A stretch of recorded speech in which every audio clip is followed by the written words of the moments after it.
Morning, everyone, and thank you so much, Ricardo and Eric, for the kind invitation. I regret deeply that I can't be there in person, but promise next year I will be there.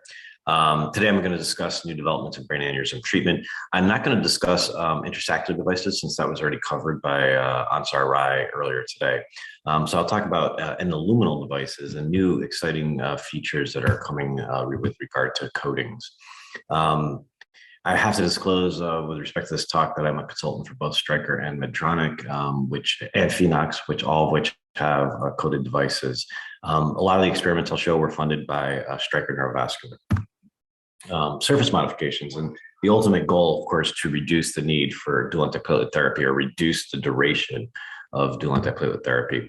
And everything that we know about this is really hundreds of years old, coming from Virchow and the triad, which describes how throat clot is formed. And that could be as a result of circulatory stasis. So blood flow is important as platelets are activated in areas of recirculating blood flow, as shown here by this work by Edelman years ago. When you change the profile of a stent, for example, and you have these recirculation zones, distal to these stent struts, you have accumulation of platelets.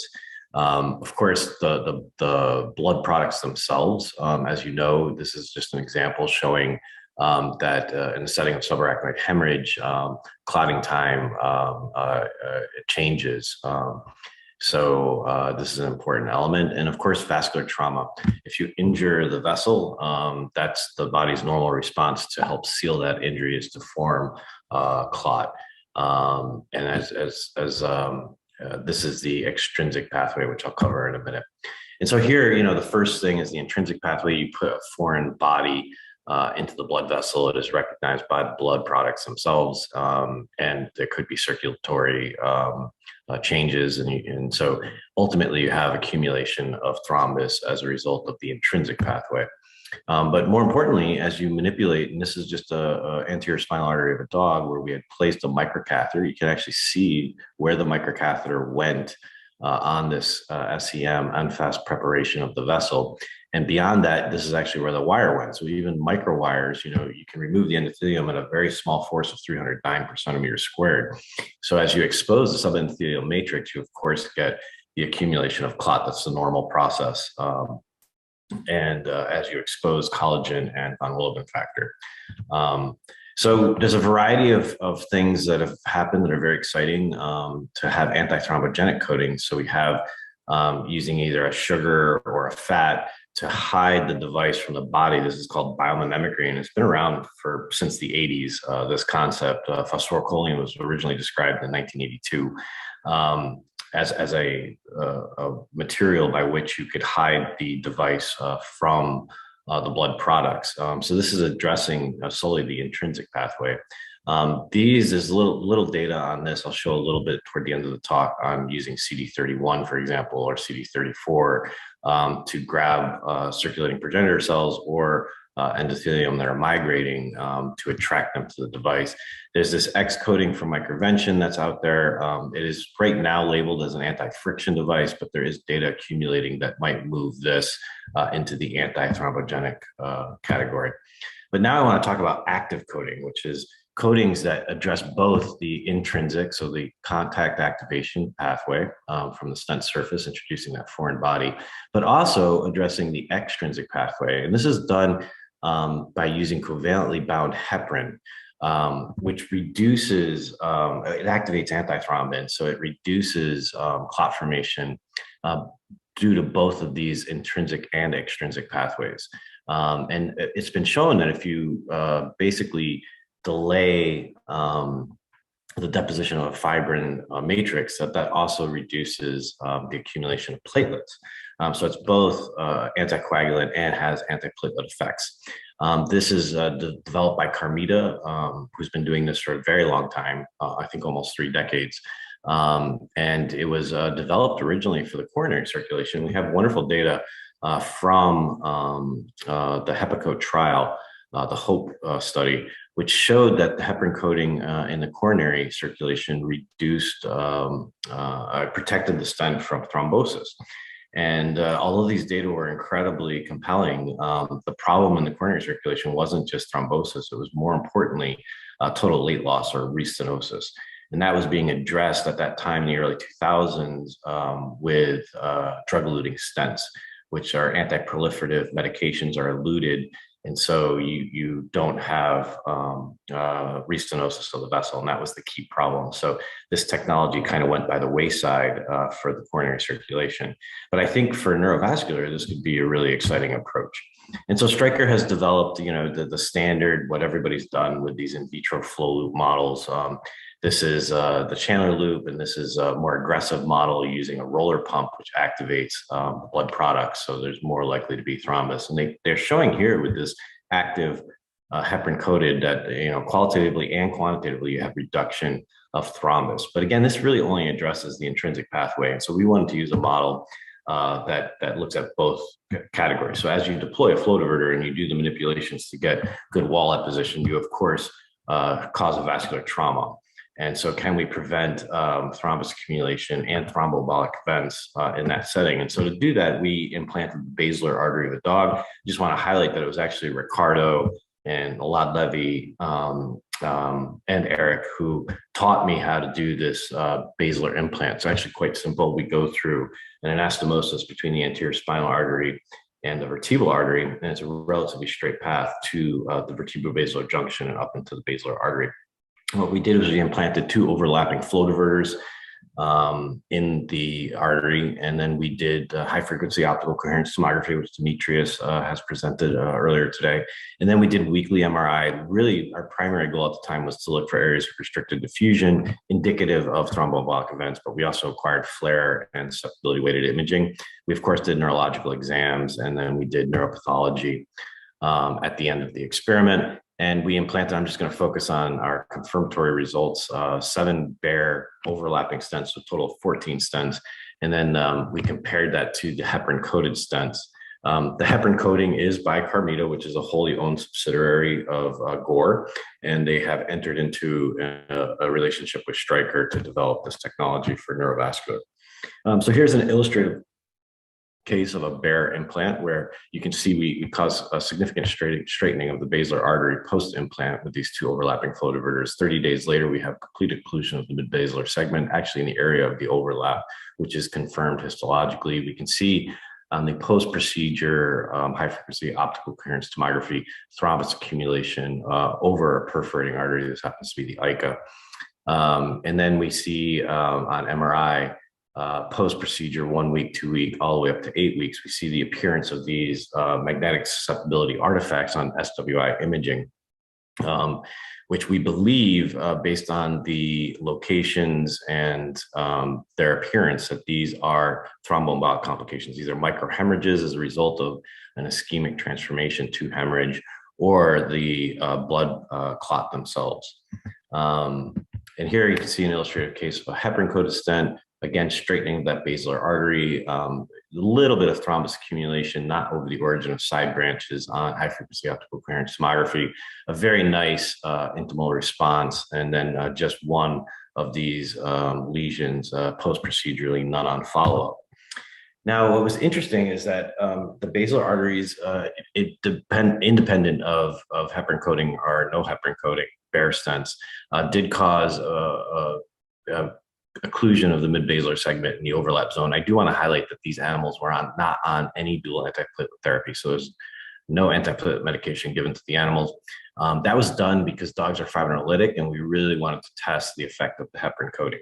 But what was interesting was that we did do routine TOF MRI, and we found that if the top of the basilar was present in the TOF, of course, in the area of the stent, we have a loss of signal. But if the top of the basilar was present, that was perfectly correlated with a patent basilar artery, whereas if it was missing, that was perfectly correlated with an occluded artery. And so using this as a surrogate, we found that the coated devices, the heparin coated, the active coating, reduced the time of occlusion in those animals that occluded by 1 week. So in the case of the bare stents, they were all occluded 1 week post-implant, whereas in the case of the heparin coated stents, that was delayed by a week. Another interesting finding is if we took a measure of the acute thrombus that formed during the procedure, and we looked at the number of these um, uh, susceptibility artifacts on SWI imaging. What was interesting is that they were perfectly correlated with a very strong relationship that was obviously statistically significant, and it explained 80% of the variation of the data, highlighting that the post-procedural MSAs seem to be correlated with the amount of thrombus that formed on the surface of the stent. Another interesting finding is that all flare abnormalities, as shown here, were either preceded or coincided with one of these susceptibility artifacts. And then here's a pathological confirmation. These are very, very small. Histology, it's nearly like looking for a needle in a haystack. So we found that one area that correlated with susceptibility weighted imaging artifact did indeed show histopathological evidence of emboli. If you look at the data altogether in terms of these susceptibility artifacts, we found that post-procedurally it was not statistically different, but it seemed that the coated stents had fewer, the coated stents had fewer of these lesions as compared to the uncoated stents. And then this continued it from 1 week all the way to the completion of the study at 8 weeks. This coincided, or this was statistically different. There were more susceptibility artifacts on bare stents as compared to animals treated with the heparin-coated stents. Heparin coating is a really great first step because we have 30 years of experience with it. The technology is very well developed. It's very complex technology, but there might be other targets, and I think this is some interesting work out of France where they have bound 2B3A inhibitors and factor 10A inhibitors to the surface of metal. But there's another approach completely different than trying to prevent the formation of thrombus on the surface of these devices, and that is to reduce the duration for which dual antiplatelet therapy is required. And Satoshi Tatashima at UCLA has done some really interesting work. And what's nice about this is that it's just using UV light to passivate nickel titanium. And what he's shown is that this UV passivation increased albumin absorption, it increased endothelial cell migration and their attachment to the device. So the idea being, can you get a faster healing of the device so that you can ultimately reduce the duration of dual antiplatelet therapy? Our lab has shown that when we implanted flow diverters in rabbit aneurysm models, that endothelial progenitor cells, which are shown here, we use a compound that binds these nanoparticles, gold nanoparticles, to CD31. And what we find is that indeed these are endothelial progenitor cells, and they play an important role in flow diverter healing. And the question is, can you use this is technology again developed for the coronary system, where they take CD34 antibodies and they attach them to the blood surface of the device. And the idea, of course, being to have a more rapid endothelialization of the device and reduce the risk of thrombosis. There's some great work being done by Aymeric Richard in Limoges, France, where they're looking, I think they're working with silk technology from Balt, and they are using a P8RI peptide, which is a mimic of CD34. And that's, again, to take migrating endothelial cells and have them more rapidly attached to the surface of the device. And here in their rabbit model, they're showing that you have fast cell proliferation. This is the peptide treated device versus a bare device, and you have complete healing of this device at the same time point as compared to the bare. Well, how do we look at these new coatings? Because there's a lot of them under development. And we've been working in the canine basilar artery. This is yet not to be published, but we've done bilateral MCA stenting. So we can put a bare stent on one side or a coated stent on the other side. In the same animal, we can track not only the progression of healing using optical coherence tomography, but we can also use MRI to track what we really care about, which is the risk of thromboembolic complications. So I'm really excited about this model. We do have to work on our diffusion sequence. We don't have adequate resolution to look for very small events. So we are working on that. I think optical coherence tomography, as presented by Demetrius earlier today, is a really valuable tool to assess not only the healing, but the presence of thrombus on the surface of the device. And I'd say it's one of the most studied technologies I've personally ever worked on. In vitro, we've done more than 30 phantoms. We've acquired more than 800 OCT imaging sessions and 550 cases across a wide range of preclinical models: rabbits, dogs, sheep, pigs, and even non-human primates. And we've recently done about 50 pullbacks and cadavers. Again, Demetrius has shown this, but this is the importance of this technology, is that it can take an image in tortuosity. That's a key advancement, because existing commercial technologies really don't work well in any kind of tortuosity, which is the space that you work in. And a really interesting finding by my colleague, Vanya Anastakou, is the ability to image through the blood vessel wall and actually image the subarachnoid space, so you can see the subarachnoid structures. And I think this is going to be very interesting in our understanding of other disease states, such as traumatic brain injury, where these structures that are the mechanical support system for the subarachnoid space are not even modeled. And I think we can learn a lot by including these in our models. And just, I want to highlight, you can see perforating vessels. You can see how the origin of these perforating arteries and where they penetrate the pia. You can also see the connections of the subarachnoid trabeculate to the arteries. So this is a really exciting development. And we've also done some work where we're showing here doing a static imaging. So we hold the probe still and then we image over time. So we get one 40 micron slice, and you can see the motion, the relative motion and strains of these subarachnoid structures. And here, this is the first acquired image of an OCT in a human model. It's a cadaver, where we went from the M3 segment and imaged all the way down to the M1, confirming that the device can work in the tortuosity of the human. And here is just a 3D rendering of the subarachnoid structures through the posterior cerebral artery. I'd like to conclude with something a little bit futuristic. This is a collaboration between our center and the Technion, working with Mark Epstein, who's now a postdoc in my lab, and his advisor, Nadi Karin, where the idea of pharmaceutical treatment of aneurysms is really goes from the beginning of the field, where I think it was the first endovascular attempt to treat an aneurysm was injecting ferromagnetic particles and then using a magnet to isolate them into the aneurysm. There's a lot of research that's been done on loading nanoparticles, but none of this has reached clinical translation. Of course, there were endovascular trials in the early 2000s looking at filler glues, their onyx and super glue, but most of those trials have failed. But these could be polymer structures for which you could elute a drug of choice. And so our hypothesis was that we could leverage the difference of hemodynamics within the aneurysm, which has velocities in the order an order of magnitude less than in the parent vessel, and we could use these and design nanoparticles that would then, because of these hemodynamic differences, would accumulate within aneurysms. And so we're doing an in vitro pulsatile model where the aneurysms are fabricated.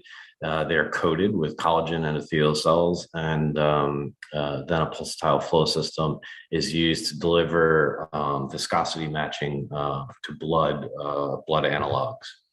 And working with Professor Gavatz in Tübingen, we've functionalized these nanoparticles by coating them with glycoprotein 6, which is helping to bind to collagen, which exposed collagen is a known risk factor for aneurysm rupture. And here's our model where you can see localized accumulation of the particles in a blood flow field in the areas where collagen was exposed. And this was statistically different as compared to control.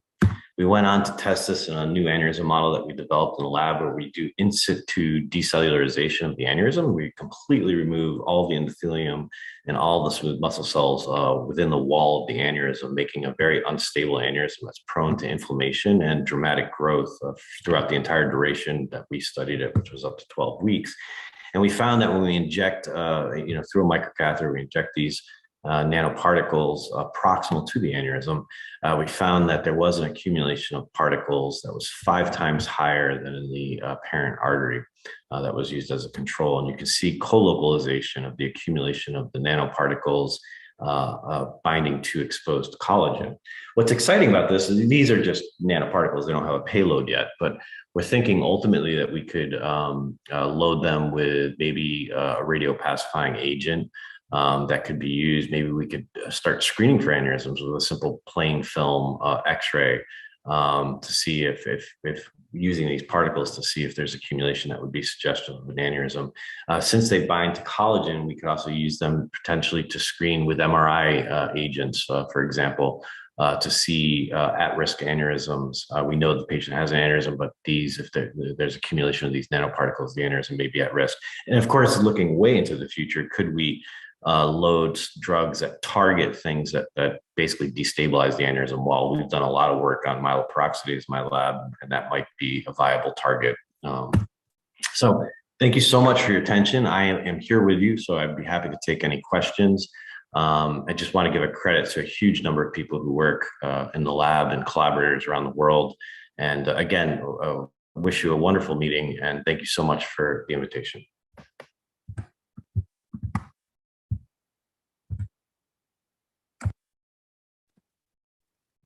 We have 6 minutes for questions for Professor Gunas. And you guys saw it is recorded, he promised. So next year we have our first speaker already signed or that. So I have you recorded, man. Can you hear us there? I can hear you perfectly. How you guys doing? Awesome. Thank you, man, for being here and doing this. Any questions for Matt? Hello, Matthew. Good afternoon. Hello. So to the HEPA-coded, or the heparin-coded flow diverter that you presented, the HEPA code, the coronary BX velocity was heparin-coded that would consume over the 3 months period. What is the difference to this HEPA-coded? Is that permanent or does it also consume over time?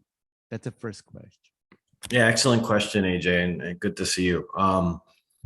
So it is, first of all, the HEPA coat is, from my understanding, almost identical. I mean, obviously, there's been some evolution of the technology over the last 20 years, but it's a very similar coating, and it's an excellent question. By the way, one of the most painful things in the world is to watch yourself give a talk, but I didn't mention it in a talk, and it's really an important point. It's covalently bound. It's not eluting heparin. So it's covalently bound to the stent, has no systemic effect, and typically, these flow diverters are being incorporated within the wall. In our animal models, it actually happens really quick, because they're young and they're healthy. It's about 2 weeks. But we think in humans, it's probably, on the order of a month. And yes, basically, the drug is available and active for the entire duration. And Matthew, the other question was, when you place the devices in the basilar artery, you see a straightening effect that you emphasized in your talk. How much is, when you see the occlusion of the basilar related to an injury, a chronic injury by straightening the vessel, rather than by clotting cascade, which in dog is probably different than in humans? Yeah, that's another really good point. And I have to just say, and again, I failed to mention it in my recording, it's an incredibly aggressive model. I think if I had proposed to you before doing the study, AJ, I want to implant overlapping flow diverters in a 1.3 millimeter artery and not give any antiplatelet medication, you would say I'm insane. I'm frankly surprised that they didn't all occlude. What I can say is all of the occlusions happened in the overlap zone. So I really think, just taking that observation, I can't answer your question completely, but taking that observation, I think it means that there's just too much metal there. Matt. Thank you, Matthew. Of course. Thanks for the questions. Demetrius here. Is great to see you. We're very impressed by the red color of your beard on the TV. But anyway, a comment on the biodegradable devices. Do you see a role for that? And if you could just comment on that. We saw during WNC a presentation on a Canadian idea for a pulsar flow diverter with the biodegradable possibility. Do you see that helping in any way, or that's a different issue that addresses? The foundational idea is fantastic, right? To basically have the device there, but only for as long as you need it to achieve its therapeutic function. There's a few risks though, and as we've seen with the coronarism, that was introduced and then taken off the market. And by the way, OCT is a fantastic technology. It's the only technology that can really look at these polymer scaffolds. As far as I know, if you're looking at the traditional bioengineering scaffolds to construct resolvable or resorbable flow diverters, it's typically by hydrolysis that they disappear over time, that they resorb. And the problem with that is that's known to upregulate inflammation. And I think that could be a dangerous consideration for a brain aneurysm, because inflammation is probably contributory to wall destabilization and rupture.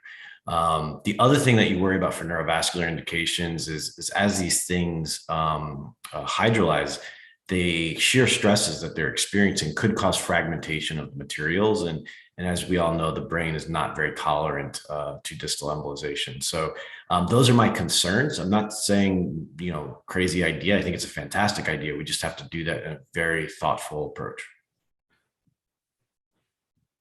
Thank you, Matt. And any comments on, can you populate areas that are not endothelialized, or try to target this in patches of, let's say, if we not all the device, but then secondarily try to accelerate endothelialization in areas that are not healing well.